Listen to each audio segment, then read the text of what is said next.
umugwi ujejwe kumenya ukuri no kunywanisha abarundi severe wasozereje imfatakibanza igikorwa co kumviriza ababuriye ababo mu bwicanyi bwabaye mu mwaka w'1972 hamwe no kumenya ibinogo byahambwemo ibisigarira mu ntumbero yo kubishingura n'iteka. Ico gikorwa kikaba cabereye mu gisagara ca Bujumbura kuno kabigenekezo rya ndwi Nyakanga mu mwaka w'2021. Petero Claver Ndayicariye arongoye uwo mugwi amenyesha ko ubwicanyi bwabaye mu mwaka w'1972 bwari bushigikiwe n'abari ku ntwaro y'ico gihe. Ibintu batwiganiye bisa na bimwe twabwira abamenyesha makuru mu kiganiro giheruka.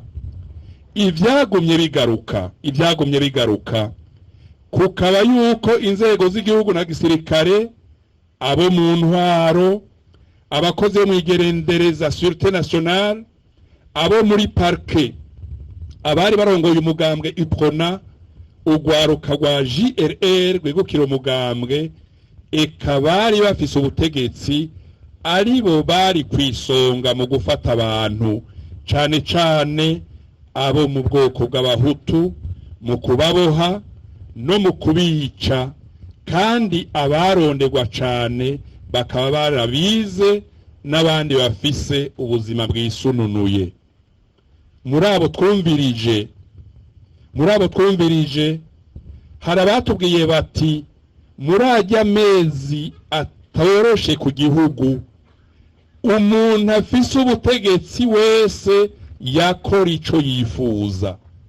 Mu gifaransa yavyise ngo hari désordre total, chacun faisait ce qu'il voulait.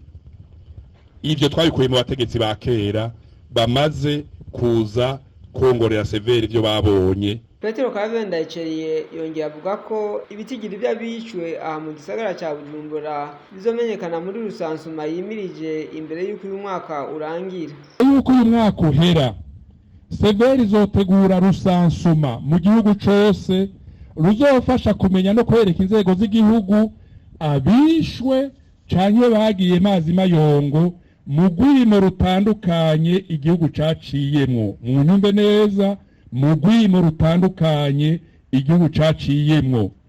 Tuzovita recensement des personnes assassinées et disparues, nk'uko tubisabwa n'ibwirizwa ritomora ubutumwa bwa severe mu ngingo ya 6. Turabasavye mufata agakaye mwitegure, hamwe n'umuryango wahonye kubera ubwicanyi uronka ababanyi bawuvugira. Tuzoronka umwanya wo gusigurira abarundi bose ico gikorwa hegereje.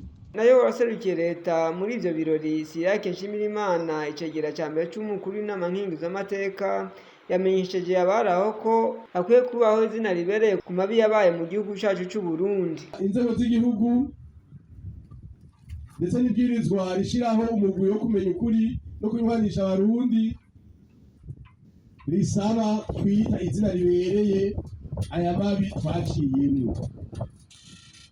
Duhereye kuri aya mabi y'1972 ariyo jewe ku bwanje yavyaye ayandi mabi yose twagiye turacamwo. None bajya kubahwa mugize umugwi wo kumenya ukuri no kunywanisha abarundi Simbiza. Igikorwa mugezeho kirakengurukwa, ariko tubwire tuti Simbiza ejo turonke izina ribereye twokwita aya mabi twaciyemo. Ni naho nitwaronke izina ribereye twokwita aya mabi twaciyemo, tuzoheza tukamenya mbega abarundi bokandwa gute, kuko twamenye neza ico tugwaye.